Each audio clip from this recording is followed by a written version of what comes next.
महान क्रांतिकारी, अमर शहीद चंद्रशेखर आजाद। जीवनी। चंद्रशेखर आजाद की जीवनी। चंद्रशेखर आजाद का जन्म 23 जुलाई 1906 को मध्य प्रदेश के भाभरा गांव में हुआ था।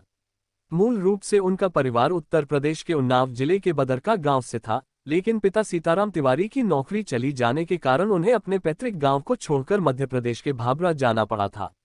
चंद्रशेखर आजाद का नाम चंद्रशेखर तिवारी था। वह बचपन से ही काफी जिद्दी और विद्रोही स्वभाव के थे। चंद्रशेखर का पूरा बचपन आदिवासी बाहुल्य क्षेत्र झाबरा में ही बीता था। यहाँ पर उन्होंने बचपन से ही निशानेबाजी और धनुर्विद्या सीखी। लगातार मौका मिलते ही वो इसकी अभ्यास करने लगे, जिसके बाद ये धीरे धीरे उनका शौक बन गया। कम उम्र में ही देश के लिए नाम कर दी जिंदगी। पढ़ाई से ज्यादा चंद्रशेखर का मन खेल कूद और अन्य गतिविधियों में लगता था। जलियांवाला बाग कांड के दौरान आजाद बनारस में पढ़ाई कर रहे थे। इस घटना ने बचपन में ही चंद्रशेखर को अंदर से झकझोर दिया था। उसी दौरान उन्होंने ठान ली थी कि वह ईंट का जवाब पत्थर से देंगे। इसके बाद उन्होंने ये तय कर लिया कि वह भी आज़ादी के आंदोलन में उतरेंगे और फिर महात्मा गांधी के आंदोलन से जुड़ गए। चंद्रशेखर तिवारी को मिला आजाद का नाम। 1921 में महात्मा गांधी के असहयोग आंदोलन से जुड़ने के बाद उनकी गिरफ्तारी हुई। उस दौरान जब उन्हें जज के सामने पेश किया गया तो उनके जवाब ने सबके होश उड़ा दिए थे। जब उनसे उनका नाम पूछा गया तो उन्होंने अपना नाम आजाद और अपने पिता का नाम स्वतंत्रता बताया। इस बात से जज काफी नाराज हो गया और चंद्रशेखर को 15 कोड़े मारने की सजा सुनाई। आदेश के बाद बालक चंद्रशेखर को 15 बेत लगाई गई, लेकिन उन्होंने उफ तक नहीं की थी और हर बेत के साथ उन्होंने भारत माता की जय का नारा लगाया। आखिर में सजा भुगतने के एवज में उन्हें 3 आने दिए गए, जो वह जेल के मुंह पर फेंक आए थे। इस घटना के बाद से ही चंद्रशेखर तिवारी को दुनिया चंद्रशेखर आजाद के नाम से जानने लगी। आज भी कोई यह नाम लेता है तो मूंछ पर ताव देने वाले एक पुरुष की छवि आंखों के सामने आ जाती है।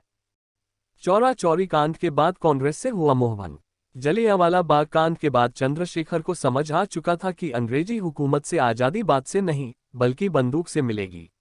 शुरुआत में गांधी के अहिंसात्मक गतिविधियों में शामिल हुए, लेकिन चौरा चौरी कांड के बाद जब आंदोलन वापस ले लिया गया तो आजाद का कांग्रेस से मोहभंग हो गया और फिर उन्होंने बनारस का रुख किया। बनारस था क्रांतिकारी गतिविधियों का केंद्र। दरअसल बनारस उन दिनों भारत में क्रांतिकारी गतिविधियों का केंद्र था। बनारस में वह देश के महान क्रांतिकारी मनमथनाथ गुप्त और प्रणवेश चटर्जी के संपर्क में आए और क्रांतिकारी दल हिंदुस्तान प्रजातंत्र संघ के सदस्य बन गए। हालांकि शुरुआत में ये दल गरीब लोगों को लूटते और अपनी जरूरतों को पूरा करते थे, लेकिन धीरे धीरे उन्हें समझ आने लगा कि अपने लोगों को दुख पहुंचाकर वे कभी भी उनका समर्थन हासिल नहीं कर पाएंगे। इसके बाद इस दल का उद्देश्य केवल सरकारी प्रतिष्ठानों को नुकसान पहुंचाकर अपनी क्रांति के लक्ष्यों को प्राप्त करना बन गया।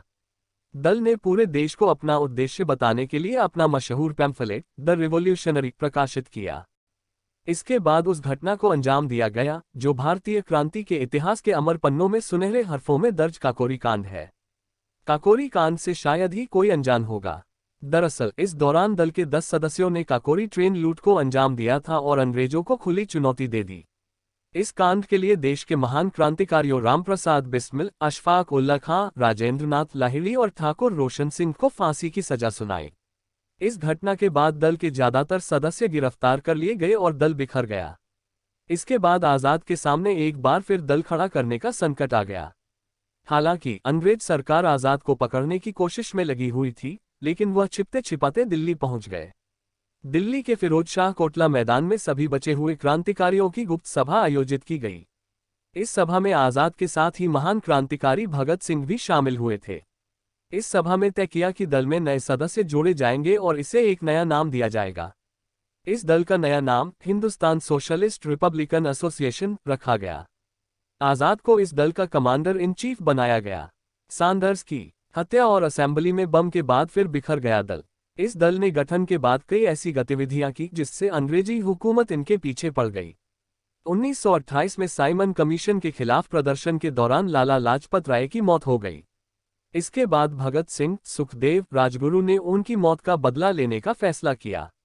इन लोगों ने 17 दिसंबर 1928 को लाहौर के पुलिस अधीक्षक जेपी सैंडर्स के दफ्तर को घेर लिया और राजगुरु ने सैंडर्स पर गोली चला दी, जिससे उसकी मौत हो गई।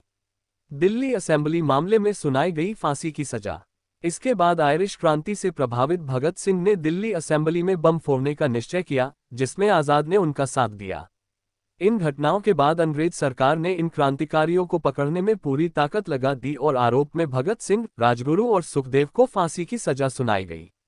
इससे आजाद काफी आहत हुए और उन्होंने भगत सिंह को छुड़ाने की कोशिश की, लेकिन वे सफल नहीं हो सके। दल के लगभग सभी लोग गिरफ्तार हो चुके थे, लेकिन फिर भी काफी समय तक चंद्रशेखर आजाद ब्रिटिश सरकार को चकमा देते रहे। आजाद ने ठान ली थी कि वो जीते जी अंग्रेजों के हाथ नहीं लगेंगे। चंद्रशेखर आजाद कैसे शहीद हुए? अंग्रेज सरकार ने राजगुरु, भगत सिंह और सुखदेव की सजा को किसी तरह कम या उम्र कैद में बदलने के लिए वे इलाहाबाद पहुंचे। उस दौरान अंग्रेजी हुकूमत को इसकी भनक लग गई कि आजाद अल्फ्रेड पार्क में छुपे हैं। उस पार्क को हजारों पुलिस वालों ने घेर लिया और उन्हें आत्मसमर्पण के लिए कहा, लेकिन उस दौरान वह अंग्रेजों से अकेले लोहा लेने लगे।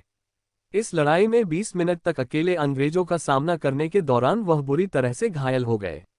आजाद ने लड़ते हुए शहीद हो जाना ठीक समझा। इसके बाद आजाद ने अपनी बंदूक से ही अपनी जान ले ली और वाकई में आखिरी सांस तक वह अंग्रेजों के हाथ नहीं लगे। 27 फरवरी 1931 को वह अंग्रेजों के साथ लड़ाई करते हुए हमेशा के लिए अपना नाम इतिहास में अमर कर गए। चंद्रशेखर आजाद का अंतिम संस्कार भी अंग्रेज सरकार ने बिना किसी सूचना के कर दिया। जब लोगों की इस बात की जानकारी मिली तो सड़कों पर लोगों का जमावड़ा लग गया और हर कोई शोक की लहर में डूब गया। लोगों ने उस पेड़ की पूजा शुरू कर दी जहां इस महान क्रांतिकारी ने अपनी आखिरी सांस ली थी। अगर स्टोरी अच्छी लगी हो तो चैनल को सब्सक्राइब कर दे।